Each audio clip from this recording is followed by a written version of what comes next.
Welcome to the Crimsafe Endurance Countdown. I'm Ben Beasley and this is Greg Murphy. Let's have a look at the cars within the operation you're part of, but you're not actually going to be in at Walkinshaw Racing, and that's the 222 car, Nick Pirtek, and also the 47 Tim Slade and the Super Cheap car. Yeah, those guys, obviously part of that whole group at Walkinshaw Racing. Nick Pirtek this year, you know, fantastic to see the guy getting his first shot full time in the championship, and you know, he's loving it. He really is enjoying it. He's becoming a fantastic young driver.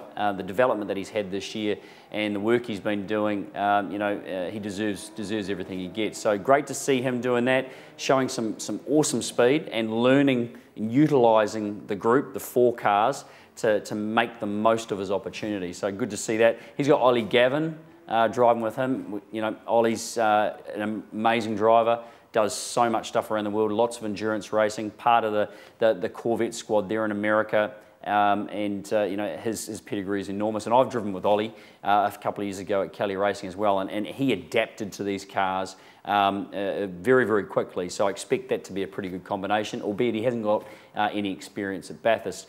With Tim Slade, Tony D'Alberto joins him, and I mean, and that's a strong combo. We know how strong Tony's been, how much experience he's had. So a really, really good combo there for Tim. And Tim hasn't had the best year. I expected him to be a little bit better.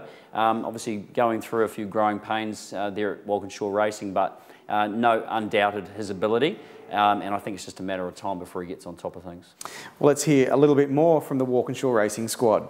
Timmy, obviously a new team for you this year. How have you settled in the first part? Yeah, I mean, it's all good. Get along with everyone really well. Obviously there's that period, especially with a 4-car team, there's lots of new faces and lots of new names to learn.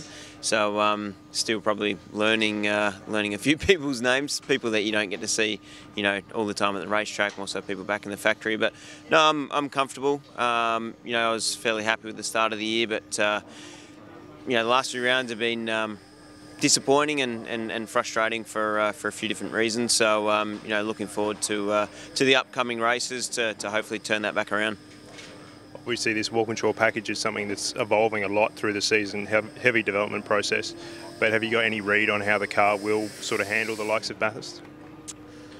No, I mean, it's different year to year, and I guess with new cars, well, new for last year cars, and I guess everyone's developing every time we're out on track. So you know, I guess what these guys had at Bathurst last year might not be the same. Well, I know it for a fact it's not the same as what we're going to have there this year. So you know, we've had one lot of engine upgrades, and hopefully we'll have you know, the next bit before Bathurst. So you know, it definitely helps the straight line speed when you've got a few more ponies under the bonnet, so that's something to look forward to. Another important part of the Enduros is obviously the co-driver, TD, a lot of experience in these cars. Do you reckon that's a real trump card for you?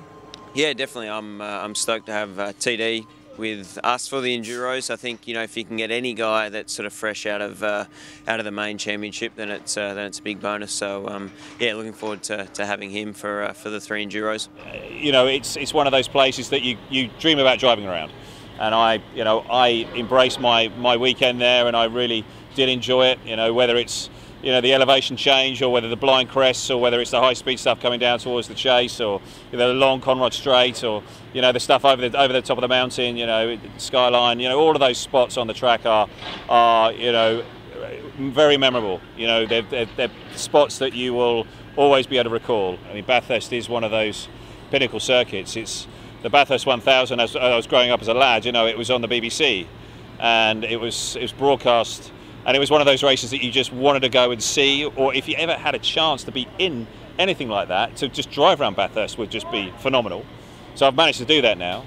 So to be able to go back there and do the Bathurst 1000 would be, you know, pretty special. Well, that's the Walkinshaw Racing entries from Nick Pirtek and also Tim Slade. Stay tuned here for more of the Crimsafe Endurance Countdown at speedcafe.com.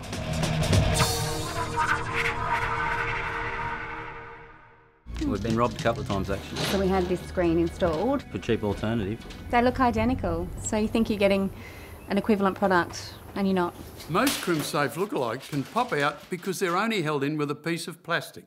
but Crimsafe screw clamp locks the mesh and spreads the impact. Solid and sturdy, and definitely instills a lot of confidence in us. If you pay for what you get, Crimsafe is definitely the way to go. Better off paying the extra and getting the better product. Because if it's not Crimsafe, it's not Crimsafe.